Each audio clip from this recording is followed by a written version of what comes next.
Iwachu Web TV, mesdames et messieurs, bonsoir et bienvenue dans ce fait du jour.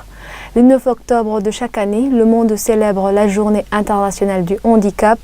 Iwachu a visité ce mardi l'Institut Saint-Kizito en mairie de Bujumbura. Cet établissement dispose d'une école à régime d'internat. Il accueille des enfants avec ou sans handicap. Les écoliers étudient dans des conditions plus ou moins convenables. La responsable de cet institut en appelle à l'aide. Cet établissement manque de moyens pour la construction de salles de classe pour le 4e cycle fondamental. Aline Neibigila et Eddie Hatangimana.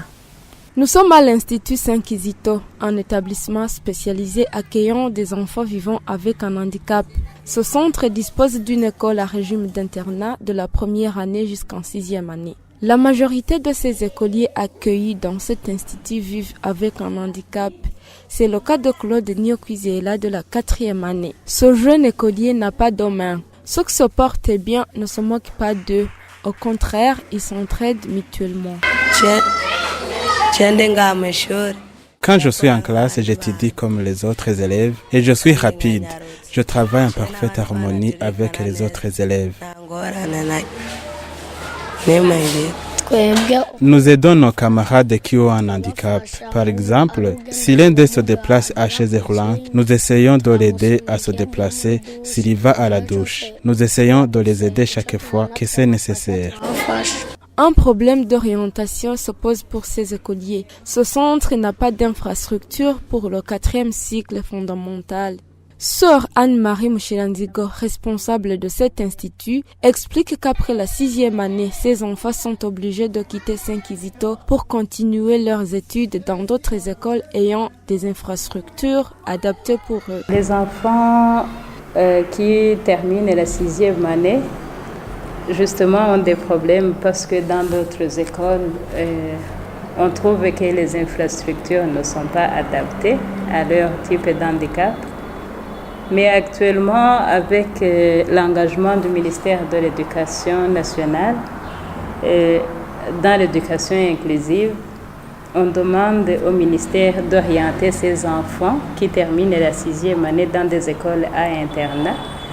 Et cette année, la majorité des enfants qui ont terminé la 6e année, des enfants en situation de handicap, ils ont été orientés au lycée Notre-Dame de la Sagesse de Gitega, une école qui est connue au niveau national comme école inclusive. Tout enfant en situation de handicap doit être suivi et éduqué comme tous les autres.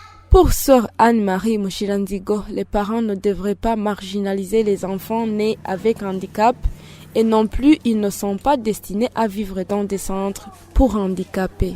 Il faut qu'ils considèrent l'enfant en situation de handicap comme un enfant à part entière, comme tous les autres enfants, et qui se sacrifient pour cet enfant comme pour tous les autres enfants, et qu'ils pensent qu'il a besoin d'éducation, de rééducation, de réadaptation. Et puis, il ne faut pas qu'ils pensent que ces enfants sont destinés au centre. Et si les parents acceptent leur enfant, la société, ils vont sensibiliser la société à accepter leur enfant.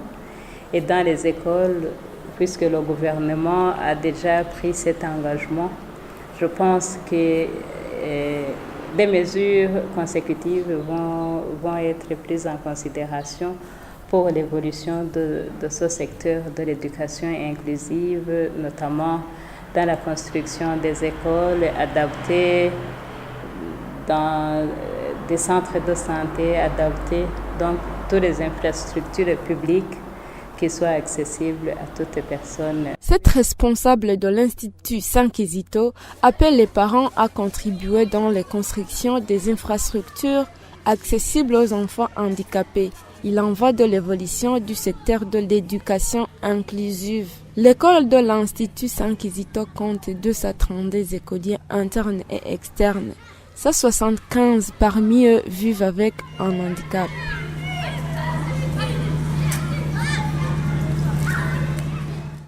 C'est ici que s'achève ce fait du jour. Merci pour votre attention. À demain.